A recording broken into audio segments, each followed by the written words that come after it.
welcome back. Sad news is all that chit chat and all of that engagement has cost you 5 minutes of lunch. So I don't want to be the doom bringer, but anyway, it's all good. It's all good. No, it's fine. We will generously give you that time back, I'm sure.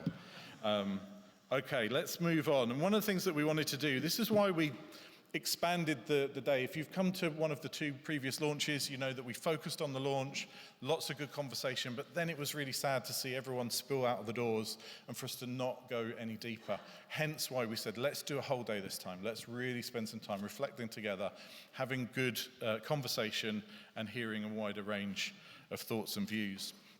And that's what we're going to do now. We're going to just talk about some of the kind of where are we going from here. Then we're going to break for lunch, and then we'll move into some other panels and sessions this afternoon. And as I shared at the start of the presentation earlier, this is our third year. And what we found is that each report seems to be equally as provocative and thought-provoking, both to us as stewardship as well as to anyone else downloading it. And one of the things that we were reflecting on after the second year's report was one insight which we saw echoing loud and clear already after years 1 and 2. And that was that regular teaching on generosity builds trust, and that closing the giving gap starts really with discipleship. And we've seen that throughout. But also what we've seen is this disconnect within the first 2 years' report, and we've seen it repeated again. Andrew touched on it in the panel. Christians who hear regularly from their church leaders about generosity tend to give more and are open to being discipled in this area. But conversely, many churches are remaining silent on the topic or reduce it to transactions and fundraising targets when needs arise. And this was from our last report, and it's just interesting when we look at emotions around generosity and giving, again touched on by the panel earlier. The irony that we found was that there were so many positive emotions cited when we polled Christians about their giving. Very few, you see, across all categories, report negative emotions. And yet our experience through these reports, and actually our experience at Stewardship, working with church leaders for decades, is that actually often it's those negative emotions that sit within the church or the church leader when it comes to how we can confidently and consistently preach and teach on this topic. So what did we do about it? Well, this time last year we were challenged, like I said, and last summer, in response to these findings, we decided to commission an additional project, a UK-wide engagement project, with the goal of better understanding how churches teach about generosity, how leaders feel about teaching, and what barriers are standing in the way of raising up generous disciples. For this session, I'm actually going to hand over to someone else. I'm really pleased to welcome Tom Lawrence to the stage. He's been leading this work for us, and he's going to share some of the things that we've learned so far and also pose some additional questions that you can take into lunch. So Tom, why don't you come up? As Tom comes up, I'm going to just quickly introduce Tom. So Tom is a Christian financial leader passionate about helping believers understand and apply biblical principles of money and generosity. With a background as an investment manager and finance director, he brings deep professional expertise in wealth management and financial leadership. Tom now develops and teaches courses that equip Christians to steward their finances faithfully for gospel impact and kingdom growth. So it was a fairly obvious choice to say, hey, Tom, would you wrestle with this really challenging project on our behalf? So Tom, over to you.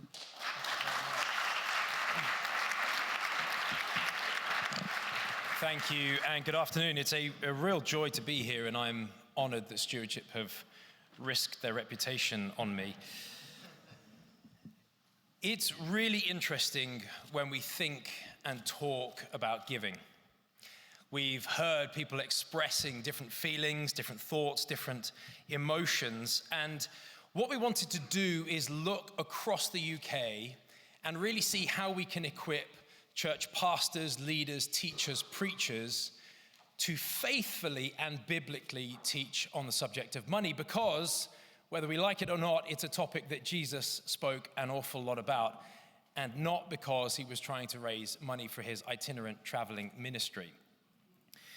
So here's what we've done. We have set some really very, very large goals. We're partway through it. We want to identify the things that block leaders and teachers from talking about it. We then want to design, test, and build things that actually get used. I'm one of 4 children. I'm half Polish. Research and academia was never my strong point. I'm a frustrated builder at heart, but I love having things that I can use. And I don't know about you, but I have seen so many projects get built and raised and grown and then mothballed because they just sit in a drawer. That is not the intention, and I am so delighted that Stewardship feel the same way. So what have we done so far? Well, you can see we have been all around the country. We've been over to Northern Ireland. We've had multiple conversations. I can see some very friendly and familiar faces here. Thank you if you have so far engaged with the with the survey, but then also with the follow-ups as well. We're talking in multiple parts here about the individual, about their confidence, about their needs and their barriers, and then thinking about what solutions we can build for them. I want to share just some interesting bits of information that we have found from this report and then what we're doing about it. And I can see that a number of you have your paper and pen ready and making notes. Don't really worry about taking notes about what I'm saying at this stage, but I would encourage you to get ready to take notes on some questions that I'm going to be asking, because I really would love to challenge you with some questions that we can take away. So, we wanted to ask people how often their church explicitly teaches about money, and we were actually really encouraged to see that nearly half of these church leaders, teachers, and preachers talk about money a few times a year. We were even more heartened to see that no one said never. That's really encouraging, really encouraging. The question, though, that we do have to ask ourselves is how much discipleship happens on a Sunday versus happening in small groups. Just a little question for you there. We asked them what best describes how they feel when teaching and talking about money.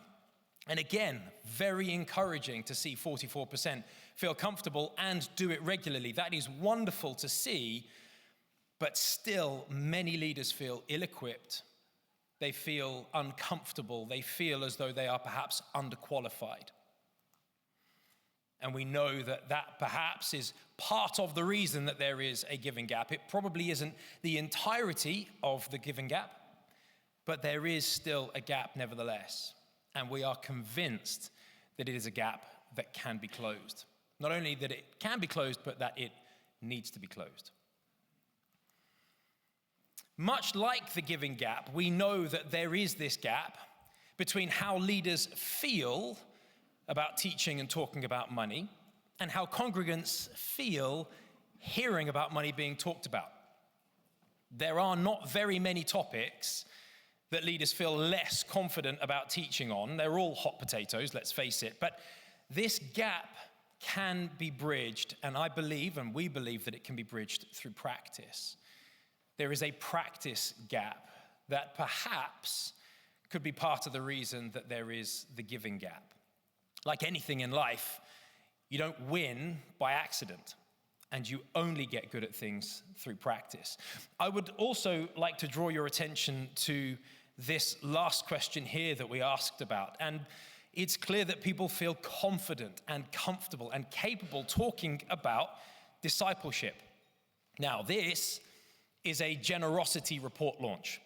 It is not a discipleship report launch.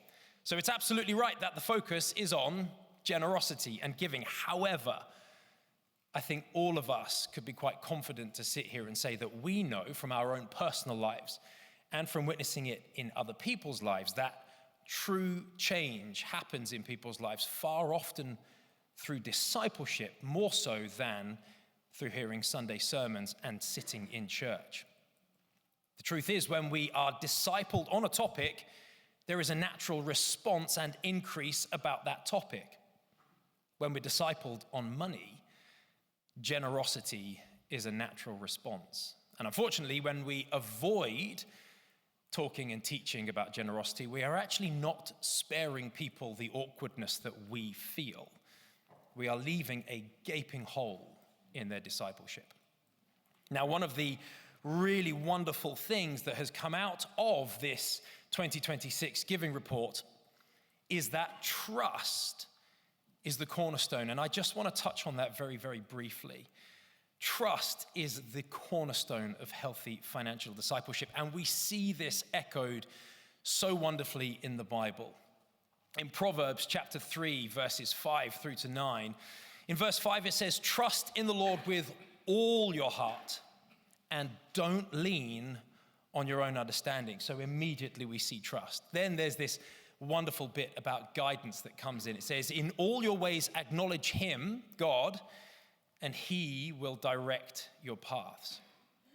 This then naturally leads to wisdom. Don't be wise in your own eyes. Don't look at things the way that you can naturally see them. Don't compare yourself to other people in the natural, but instead fear the Lord and depart from evil. And I love this as an encouragement for pastors, leaders, and teachers. There is strength that comes on the back of these things. And it's an encouragement for us as Christians as well, that there is health to our bones and strength to our flesh when we don't lean on what we understand to be true, but when we lean on God. And then finally, that we end up giving as a result. Honor the Lord with your first fruits, with your possessions, and all your increase. The honest truth is, you don't bring your first fruits, which in the Bible is your first and your best, first in time and first in priority. You don't bring that without first trusting. So trust is the cornerstone. We have to ask ourselves, are we discipling people? Are we discipling people? Are we doing it in a way that is trustworthy? The way that we disciple people, is it trustworthy? So, the first question that I would love for you to write down, I've got loads of time. Look at my time at 10 minutes. This is great. First question is, and I would really encourage you to write this down. What is one area of our church? Maybe you want to put charity. Maybe you want to put mission. Maybe you want to put organization. But what is one area of our financial practice that we can strengthen or improve in 2026? The good news is I'm not so mean that I'm going to ask you to turn to your partner and compare notes. Don't worry, this is something you can take away for yourself. But we have to ask ourselves the question, where can I strengthen? One of the unfortunate challenges with entropy, if you are familiar with the term in physics, is that things do not naturally get better by themselves, but things absolutely do get worse when left to themselves. The command that God gave to Adam and Eve was, be fruitful and to multiply. There is a responsibility on us as Christians to grow and to increase.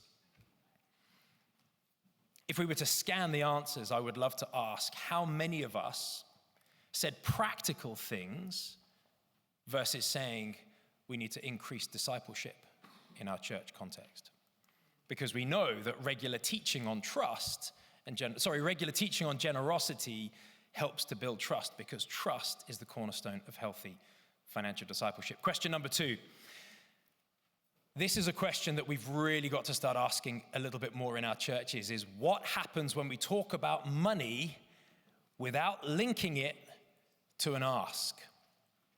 As I say, I know that this is a launch on a generosity report, not a discipleship report, but the truth is there have been lots of conversations in the church over many, many years talking about money with the view to raise an offering, repair a roof, to buy a new building, to launch a new mission, to pay for Bibles. And all of those things are true, but if we go back to what I said at the start, Jesus didn't talk about money so regularly because he needed the money. He was doing it for the individual's life.